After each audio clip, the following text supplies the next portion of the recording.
Bonsoir à tous. Hier, mardi 4 mars 2025, l'éléphant déchaîné a mis à votre disposition les résultats de sa première enquête sur l'ensemble des affaires foncières dont il a été saisi par de nombreuses victimes qui ont un point commun, c'est qu'elles sont toutes aux prises ou nommées avec le nommé Komé Bakari.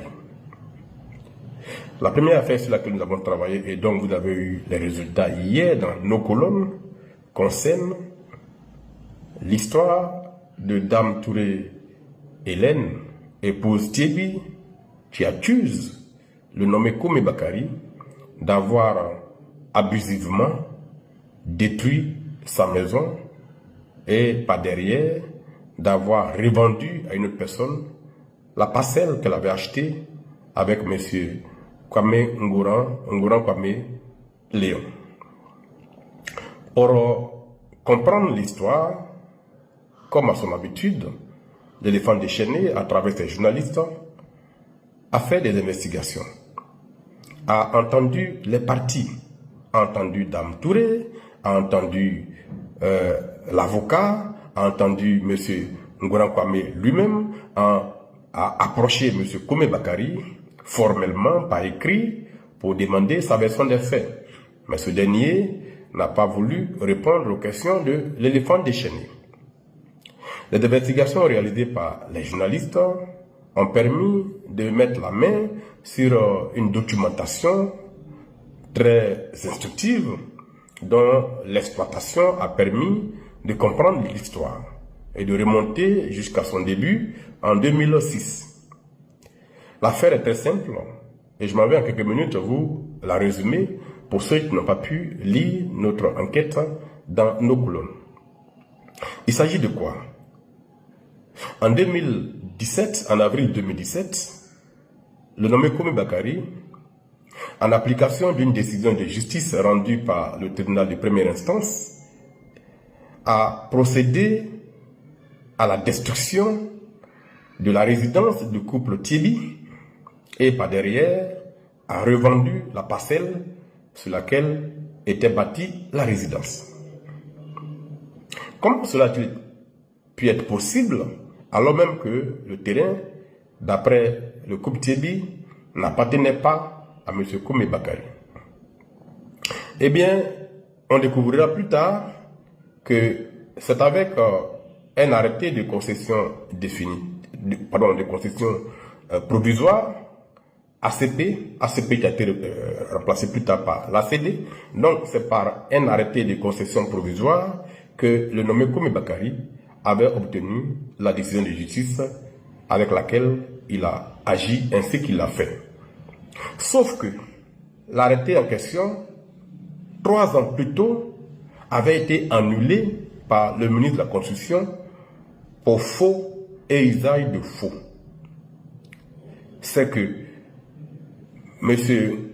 Ngouran Kwame Léon, le vrai propriétaire du terrain, avait poursuivi M. Komé Bakari, qui revendiquait aussi la propriété du terrain, auprès du parquet d'Abidjan pour faux et usage de faux. L'enquête diligentée à la suite de cette procédure, à la suite de cette saisine, sur réquisition du procureur de la République, a permis à la gendarmerie, brigade de recherche, de conclure que c'est par des moyens frauduleux que M. Komé Bakari avait obtenu l'arrêté de concession provisoire, ACP. La gendarmerie, pour arriver à cette conclusion, avait fait une perquisition dans les locaux du ministère de la Construction et avait procédé à un compulsoire de tous les registres portant signature d'ACP de cette période-là. Et cette perquisition avait permis de découvrir que M. Komé Bakari ne figurait dans aucun registre comme bénéficiaire du lot en question d'une quelconque pièce qui lui aurait permis d'avoir l'ACP. La même procédure a été réalisée par la gendarmerie au village de Abobo Baouli. Donc le guide de ce village avait été compulsé par la gendarmerie et ce compulsoire avait permis d'aboutir au même résultat, à savoir que M. Koumi Bakari ne figurait pas dans ce guide-là comme attributaire du lot sur lequel il avait réussi à se faire délivrer un arrêté de concession provisoire. Sur quelle base donc M. Koumi Bakari avait obtenu ce document? Les enquêtes de la gendarmerie ont permis de tomber sur une lettre d'attribution datée de 1999 délivrée au bénéfice de M. Koumi Bakari. Sauf que, expertisée, cette lettre d'attribution était une fausse lettre d'attribution, puisque son numéro d'enregistrement correspondait à un arrêté signé par l'ancien ministre de la Construction, arrêté portant retrait d'une parcelle à une autre personne qui n'avait pas pu la mettre en valeur. Donc, le document dont se prévalait M. Koumi Bakari était un faux. Sur la base donc de ces révélations et de ces découvertes, la direction juridique et du contentieux du ministère de la Construction a instruit un dossier en annulation de l'arrêté de concession provisoire de M. Koumi Bakari pour faux et usage de faux. Et sur la base de cette instruction, le ministre de la Construction a donc annulé l'arrêté de concession provisoire de M. Koumi Bakari. Le ministre a notifié cette annulation à M. Koumi Bakari à travers une lettre dont M. Koumi Bakari a reçu copie. La gendarmerie donc a produit les conclusions de son enquête auprès du parquet en déclarant que c'est par des moyens frauduleux que M. Koumi Bakari a obtenu son ACP et que cet agissement correspondait à ce qui est qualifié de faux et usage de faux.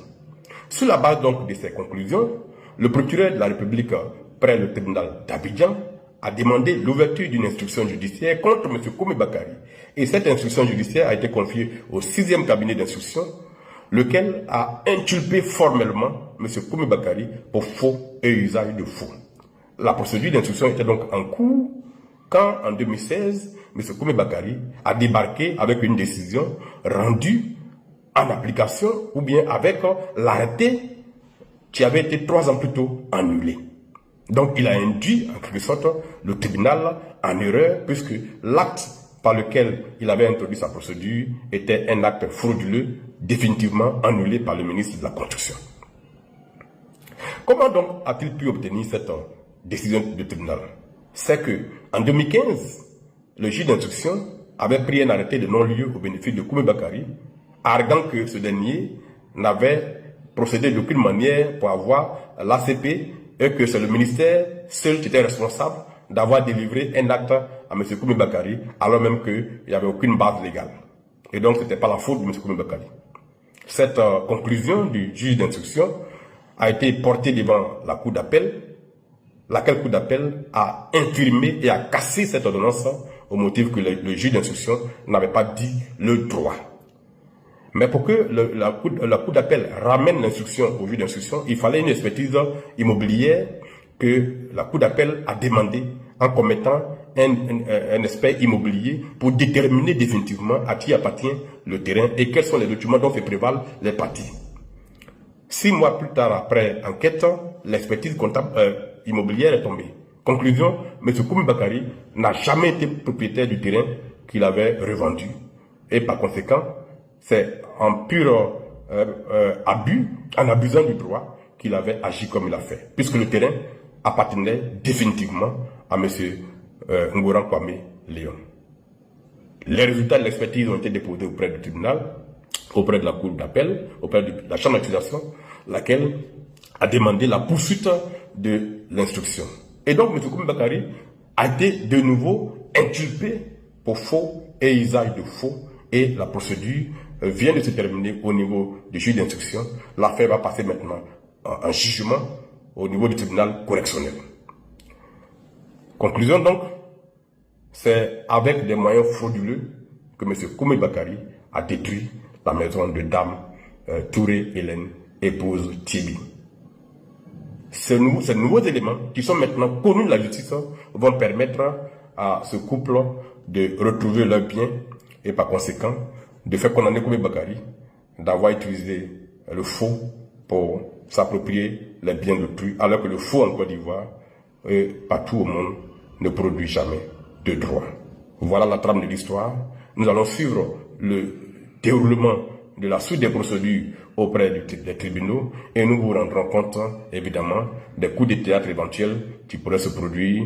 Sinon, nous savons que là où nous en sommes aujourd'hui, monsieur et madame Thiebi sont dans leurs droits et devraient récupérer leurs biens.